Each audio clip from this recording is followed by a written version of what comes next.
আমি প্রবীর চৌধুরী।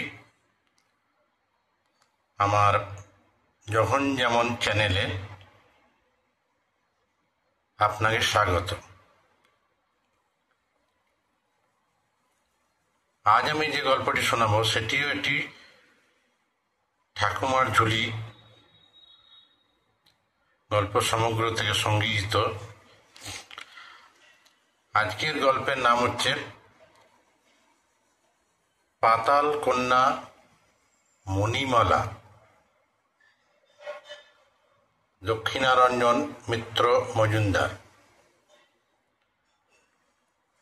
গল্পটি কয়েকটি ভাগই শোনাবো, পুরো গল্পটা একদিনে নয়।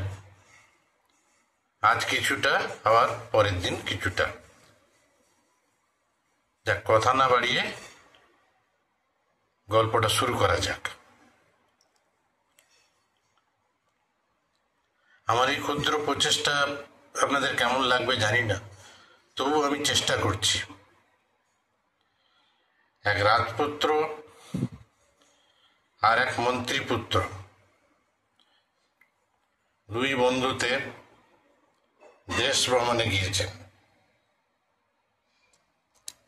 যাইতে যাইতে এক পাহাড়ের কাছে গিয়া সন্ধ্যা হইল।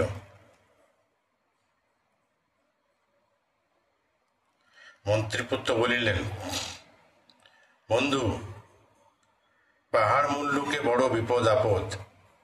আইস, ওই গাছের ডালে উঠিয়া কোন রকমে রাতটা কাটাইয়া দি। রাজপুত্র বলিলেন, সেই ভালো। দুইজনে ঘোড়া বাঁধিয়া রাখিয়া এক সরোবরের পাড়ে খুব উঁচু গাছের আগ ডালে উঠিয়া শুইয়া রইলেন। অনেক রাত্রে রাজপুত্র মন্ত্রীপুত্র কি জানি কিসের এক ভয়ঙ্কর শব্দ শুনিয়া জাগিয়া দেখেন বনময় আলো। সে আলোতে, ওরে বাপ রে বাপ, রাজপুত্র মন্ত্রীপুত্রের গা অঙ্গ ঢোল হইল। গায়ে পায়ে কাঁটা দিল। দেখেন আকাশ পাতালে গলা ঠেকাইয়া এক কাল অজগর তাদের ঘোড়া দুইটাকে আস্ত আস্ত গিলিয়া খাইতেছে। অজগরের মুখে ঘোড়া ছটপট ছটপট করিতেছে। দেখিতে দেখিতে ঘোড়া দুইটা গিলিয়া যত দূর আলোতে দেখা যায়, অজগর বনের পোকামাকড় খাইতে খাইতে তত দূর বেড়াইতে লাগিল। রাজপুত্র থরথর করে কাঁপেন। মন্ত্রীপুত্র চুপি চুপি বলিলেন, বন্ধু, ডরাইও না। ওই যে আলো, ওটি 7 রাজার ধন, ফণির মণি। মণিটি নিতে হইবে। রাজপুত্র বলিলেন, সর্বনাশ! কেমন করিয়া নেবে? ভয় নাই, দেখো আমি মণি আনিব। বলিয়া মন্ত্রীপুত্র আস্তে আস্তে নামিয়া আসিয়াই এক কেবল কাদা আনিয়া মণির উপর ফেলিয়া দিলেন। দিয়াই আপনার তরোয়ালখানি কাদার উপর উল্টাইয়া রাখিয়া সরসর করে গাছে উঠিয়া গেলেন। সব অন্ধকার, দুইজনে চুপ। অজগর তার মণি, সেই মণির আলো নিভিয়াছে। অজগর হোস হোস সোঁ সোঁ শব্দে ছুটিয়া আসিল। দেখে মণি নাই। অজগর তরোয়ালের উপর ফটাফট ছোবল মারিতে লাগিল। কাদার তলে মণি নিখোঁজ। তরোয়ালের ধারে অজগরের গলায় ফোনায় রক্তের বাণ, চোখে আগুনের হলক, মুখে বিষের ঝলক। অজগর পাগল হইয়া গেল। কাল অজগর পাগল হইয়াছে। সারা বনের গাছ মুড়মুড় করিয়া ভাঙে। লেজের বাড়িতে সরোবরের জল শতখান হইয়া যায়।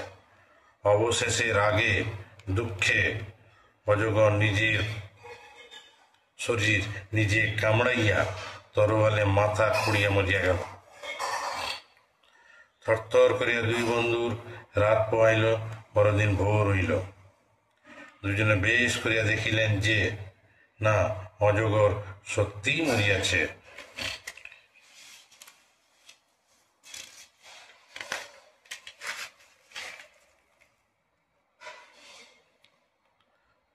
তখন কাদা মাখা মণি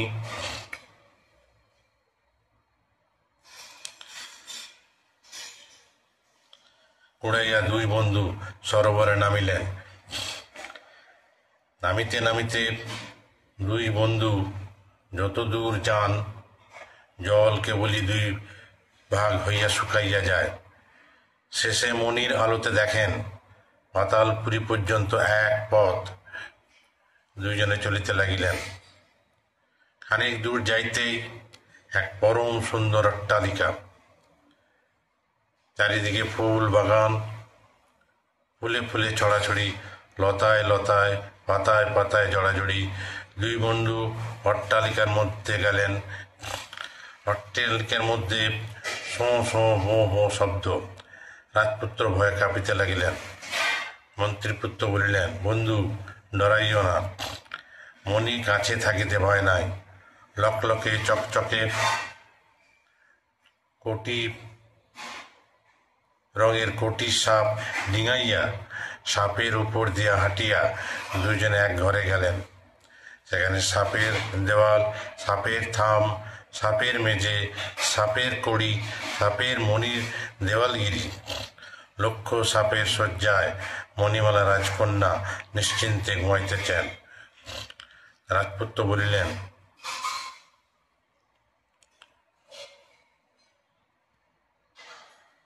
বন্ধু এ কি?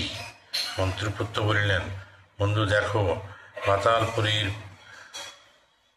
পাতাল কন্যা। আশ্চর্য হইয়া রাজপুত্র দেখিতে লাগিলেন।